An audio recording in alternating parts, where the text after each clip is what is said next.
Lagyan mo ng itlog yan. Suggestion ni Hazel na tumigil na sa pagtawa. Parang gusto ko mag-ulam ng patatas at halong itlog. Tumango siya at nagsimulang magluto. Ginasa muna niya ang sibuyas at bawang bago nilagay ang patatas at hinilo niya. Lumapit naman si Hazel at sinilip ang niluluto niya. Suminghot pa ito sabay sabing, "Ang bango!" Tinakpan niya ito at nilinga ang dalaga. Walang-wala ito sa mga mamahaling pagkain na kinakain mo sa ibang bansa, pero mas masarap pa rin ang lutong bahay. Simula nang tumira ako dito sa bahay mo, ay yung nagugustuhan ko na ang mga simpleng ulam na niluluto mo. Hindi rin ako kumakain ng rice pero ngayon agad akong nagugutom kung hindi ako kakain ng kanin, hayag nito. Kaya ngayon nagkalaman ka na, hindi ka na payatot katulad nung bagong dating ka pa rito? Hirit niya. Hindi rin naman to sobrang tumaba. Medyo lang lumaki ang tiyan nito at sa braso nito ay nagkalaman na. Di man lang nagulat, pinisil nito ang baby fats nito sa tiyan. Di na ako makakasot ng crop top nito. Kailangan ko mag-exercise at bawasan ng kinakain kong rice. Tama ng ganyang katawan mo, mas maganda na tingnan, saad niya. Muli niyang hinalo ang niluluto at pagkatapos nilagay na ang itlog. At nang luto na nilagay niya to sa bandihado at nilagay sa mesa. Pero kung gusto mo mag-exercise, okay naman, maganda rin yan sa katawan. Bukas, samahan mo ako mag-jogging, ani Hazel at tinawakan ng kamay niya. Alam ko na perpekto ng katawan mo, pero dapat samahan mo pa rin ako. Ikaw may kasalanan kaya meron ako nito. Tukoy nito sa baby fats nito. Oo na, sasamahan na kita at baka gumawa ka kapag hindi pa ako pumayag. Umirap to sa kanya at ginantihan lang niya ng ngisi. Leche? Hiyaw ni Hazel nang bunutin niya ang damo sa likod bahay. Naihagis pa niya ang damo sa malayo dahil sa gulat. Mahahaba na ang damo ng paligid ng tinaniman ni Adonis ng talong kaya nagdesisyon siyang alisin ng mga to. Di naman kasi siya makakatulong kung dito sasama rin sa kanya sa kamalig. Hindi niya mabubuhat ang mga sako ng palay pero ito at ginulat siya ng malaking klase ng uod sa dahon ng damong nabunot niya. Marami pa yung balahibo at kapag nahawakan ay makati sa balat. Mga higad kayo. Parang yung pasirain ng mga tanim namin. Asik niya sa isa pang uod at kinuha ang bato para durugin yon. Na maibunton niya ang inis, nagpatuloy na siya sa pagbubunot ng damo. At kung may makikita siyang iba pang klase ng uod ay pinapatay niya. Hindi pa siya nangangalahati ng linisin ng garden nang may narinig siyang nagsalita. Paglingon niya nakita niya si Andrea nakatayo sa may gilid. Tumayo siya at pinagpag ang mga lupa sa kamay niya at lumapit sa dalaga. Nakangiti ito sa kanya na parang di sila minsan nag-away dahil kay Adonis. Mukhang nasasanay ka na sa mga trabaho dito sa amin. Komento nito. Medyo. Tipid at kibit balikat na tugon niya. Ano pala ang sadya mo rito? Desperas ng kasal ng isa sa taga rito mamayang gabi. Gusto sana kitang ayain na dumalo sa kasiyahan. Anito. Galing na kasi akong kamalig at pinagpaalam kita kay Adonis. Pumayag naman siya. Sinabi ba niya kung dadalo din ba siya? Nag-aatubiling tanong niya. Hindi pa kasi siya nakakahingi ng tawad dito. Pero ito at parang nakalimutan nito ang lahat dahil ito at maayos ang pakikitungo nito sa kanya ngayon. Wala rin siyang makita na halong kaplastikan sa ngiti nito. Wala nga siyang sinabi. Basta't ang bilin lang niya, bantayan kita at huwag kang iinom ng rice wine. May isa pa pala. Bawal ka daw makipagsayaw sa ibang lalaki. Nanunod siyang tiningnan siya nito. May unawa na kayong dalawa, no? Napangiti siya ng matamis. Nagulat talaga siya kagabi. Hindi diretsong sinabi ng binata na mahal siya nito. Tapos nang tumango ito kahit di pa tapos ang tanong niya, animo tumulan ang puso niya sa tuwa. Animo may naghahabulang kabae sa dibdib niya dahil sa bilis ng pagtibok nito. Ang ganda ng ngiti mo eh. Kwento mo na, dali. May gusto raw ba siya sa'yo? Umamin ka na, baka mahal mo siya. Ano na? Sunod-sunod bang tanong nito? Isa-isa lang, natatawang sabi niya. Pero para sagutin ko ang mga tanong mong yan, dalawa lang ang sagot niyan, wala at hindi. Teka nga, wala as in, wala siyang gusto sa'yo? Di makapaniwalang bulalas nito. Humagikik siya at napayakap sa sarili. Hindi siya nagtapat o umamin ng diretso pero kinikilig na ginalaw-galaw niya ang katawan na parang sumasayaw ng sweet dance. Ewan ko sa'yo, kahit wag ka nang sumagot. Lukot ang ilong na panunopla nito sa kanya. Di niya seryosong ginamit itong tono at matamis lamang siyang ngumiti rito. Pinaikot nito ang mata sa kanya at umismid. Susunduin kita rito mamaya. Teka muna, anong isusuot ko? Maagap na bigel niya kay Andrea. Nilinga siya nito at sumagot. Kahit ano, di naman sila nagsusuot dito ng eleganteng dress at mataas na takong kung may desperas ng kasal. Jeans at blouse o t-shirt okay na yan. Hindi kumbinsidong tiningnan niya ito kaya inirapan siya nito. Nagsasabi ako ng totoo, okay? Nagkibit balikat siya. Baka gusto mo akong gantihan sa pagsampal ko sa'yo eh. Namewang ito at sinamaan siya ng tingin. Hindi ako isip bata para gumanti tungkol dyan. Sinabi ko na sa'yo sumuko na ako kay Adonis, kaya bakit ka pa itatanim sa utak ko ang bagay na yan? About that, I'm really sorry. Taos pusong sabi niya. Matagal na gusto kong humingi ng sorry pero hindi ko alam kung saan ka nakatira. Tumango ito bago kumaway. Magpaganda ka at wag mong pakinggan si Adonis. Kung may gustong magsayaw sa'yo, tatanggapin mo. Nangiting pinanood niya tong umalis. Kahit nagsusungit ito, kita namang sincero to sa pagpunta rito. 6:30 ng hapon nang dumating si Adonis para sunduin siya. Kasalukuyan nagsusuklay siya nang kumatok ito. Si Adonis ang nagbukas ng pinto at pinapasok to. Tulad ng sinabi nito, pants at t-shirt na ang suot nito na pinatungan ng jacket. Halos pareho sila ng estilo at t-shirt na ang suot nito.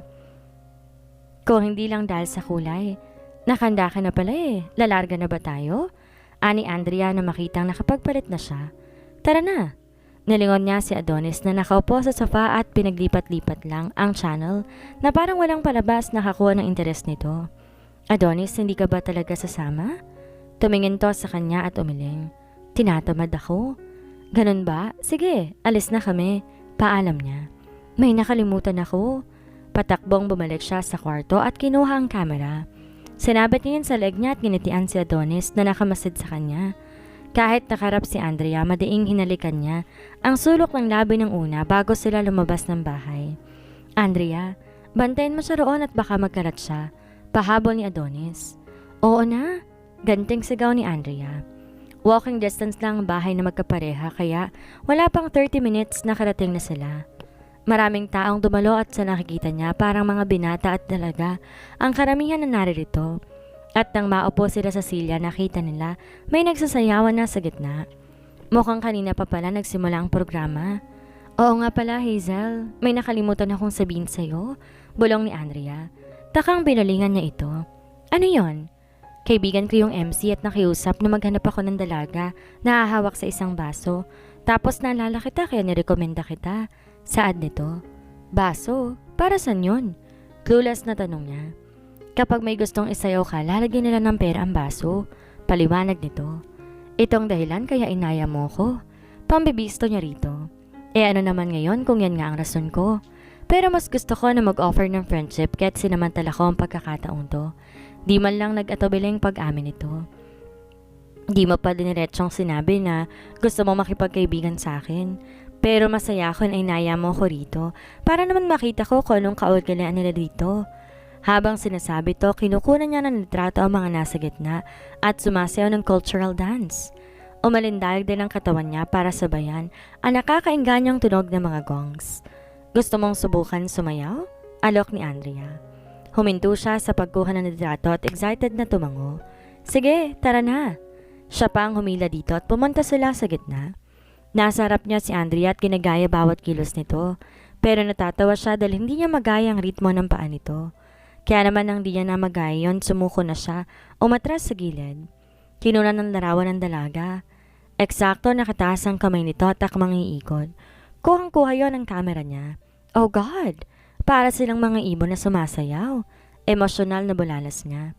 Ito ang unang beses na nakakita siya ng gantong sayaw na parang may ibang meaning yon. Sa lugar namin may ibig sabihin ng mga gantong sayaw. Sinasayaw to ng mga nagdiligawan o kaya mag-asawa. Nakakita mo ba ang dalawang magkapareha sa gitna? Para nagre-represent sila ng dalawang magkapareha. Narinig niyang sabi ng lalaking hindi niya namalayan nakatayo pala sa tabi. Really? Namamanghang bulalas niya. Oo miss, tugon ng lalaki. Ako nga pala si Lucas, kapatid ko ang lalaking ikakasal. Oh hi, ako si Hazel, bagong salta lang dito, bisita ako ni Adonis. Pakilala niya sa kanyang sarili. Ngumiti ito sa kanya. Ilang sandali lang biglang lumapit si Andrea sa kanya at nilagay sa kamay niya ang baso. Nagulat pa siya dahil sa biglaang paghawak nito. Halika na, Hazel, at magsisimula na sila. Yakag nito at hinila siya. Pinaupo siya nito sa silya sa harapan. May dalawang dalaga na rin na doon na nakaupo. Kuryosong nilibot niya ang tingin at nagulat siya sa dami ng mga binatang parang ito ang hinihintay na parte ng programa. At nang magsimula ang tugtog, nagunahan ng mga iba na lumapit sa gawin niya. Di niya nakita sinong mas mabilis naglagay ng pera sa basong hawak niya. Pagangat niya na mukha ang nakangiting si Lucas ang nakalahad ang kamay sa kanya. Natatawang tinanggap niya at pumunta sila sa gitna. Mabini ang salo ng musika kahit mabagal ang galaw nila. Maya lamang kasama na rin nilang sumasayaw ang dalawang pareha. Mga 15 minutes lang sinayaw siya ni Lucas at muli may lumapit para maglagay ng pera sa baso. Nagkasunod-sunod na yun at pakiramdam niya namamanid ng paan niya dahil hindi man lang siya nakakaupo. Hula niya 3 oras din ang parte ng programang to. Tsaka sinabi ng MC na po pwede na silang maupo. Sinulubong siya ni Andrea pagkatapos niyang mailapag ang baso sa mesa. Namamanhid na yata ang paa ko. Nakangawing bulong niya. Pero nag-enjoy ka naman. Kantsaw nito. Bumangis-ngis siya. Hindi ko alam na may gantong kasiyahan dito pag may kinakasal. Parang gusto ko rin ng ganto. Mag-asawa ka ng taga rito para maranasan mo. Biro pa nito. Akmang uupo sila sa silyang nasa may pinakalikod na may dalawang lalaking lumapit sa kanila. Ang mga tao pa naman nagkumpulan malapit sa entablado dahil nagsasayaw ang magkapareha. At walang nakakapansin sa gawin nila. Base sa itsura nila halatang lasing ang dalawa. Kahit kasi bahagyang madilim sa bandang to, makikita pa rin nila ang mukha ng dalawa. Kinabahan siya at napahawak kay Andrea na hinarap ang mga lalaki. Huwag kayong gumawa ng eksena at nakakayasay kakasal. Mahinahong sabi ni Andrea.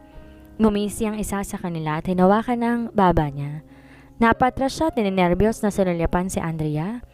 Kalmado pa rin to habang nakatitig sa dalawa. Kung sasama kayo sa amin ng tahimik, hindi tayo magkakagulo rito. Di yun naman siguro gustong sirain ang kasiyahan na to, lalo na't relatives mong babae. Laseng na bulong naman ng isa. Sige, sasama kami sa inyo. Pagpayag ni Andrea. At naiintindihan niya ang dalaga.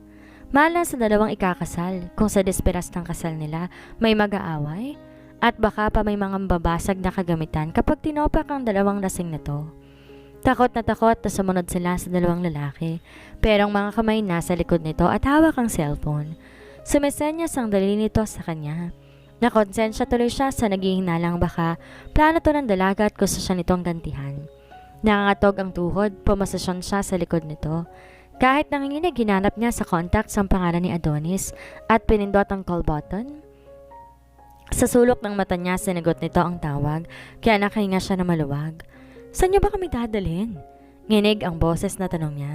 Si Andrea naman binulsan nito ang cellphone sa likod ng pants na di pinapatay ang tawag. Tumawa ang dalawang lalaki. Siyempre magkakasiyahan tayo sa barracks. Matutuwa kayo sa gagawin namin? Di niya alam kung bakit tinawag nitong barracks ang pupuntahan nila pero magiging hint ito kay Adonis. Kumapit siya sa braso ni Andrea, lalo na nang binagtas nilang daan ay wala ng ilaw. Hazel? Kilala ang dalawang to na laging gumagawa ng kalokohan. Alam ni Adonis ang lugar na yon kaya't kalma lang muna tayo. Bulong nito. Huminga siya na malalim. Pilit kinakalma ang kumakabog na dibdib dahil sa takot niya. Hindi na ako makapaghintay pare. Wika ng isa. At bago pa sila makakilos, sinunggaban siya nito. Hinila palayo kay Andrea na napatili. Napasigaw din siya sa takot at pilit na pumapalag. Nang sinubukan siya nitong yakapin, pilit na umiwas siya. Napaluha siya ng pisirin nito ang baba niya. Aktong hahalikan siya na may biglang bumusina. Pagkatapos ay sumagitsit ang gulong ng sasakyan sa makipot na kalsada. Ang lalaking gustong magsamantala sa kanya ay napatigil at akmang tatakbo nang may malakas na suntok ang dumapos sa mukha nito. Dahil lasing natumba kaagad ito, sinipa pa ito ni Adonis na agad niya namang namukaan. Ang lalaki na nakahawak kay Andrea ay nanginginig na tumakbo papalayo. Umiiyak na yumakap siya sa binata. Sumubsob kaagad siya sa dibdib nito. Lahat ng takot niya ay nawala sa pagdating nito. Ayos ka lang ba? Hindi ka niya sinaktan? Nag-aalalang tanong nito. Umiling siya. Ayaw niya magsalita dahil baka gumawa siya kapag ginawa niya iyon. Nakayakap din siya rito nang may dumating na 3 lalaking naka-uniforme at binitbit ang walang mari na lalaki. Pagkatapos sasabihin nila sa pulis ang nangyari ay pinauwi na sila. Pero kailangan pa rin nilang pumunta ng presinto bukas para mag-file ng kaso laban sa 2 lalaki. Inihatid muna nila si Andrea na tahimik lang pero halata sa mukha ang labis sa takot bago sila umuwi na 2. Pakiramdam niya nang nalata ang buong pakiramdam niya at mukhang naiintindihan niya ni Adonis dahil hindi ito nagsasalita. She closed her eyes and inhaled deeply. Kung natuloy ang balak ng lalaking yon, baka nabaliw na siya.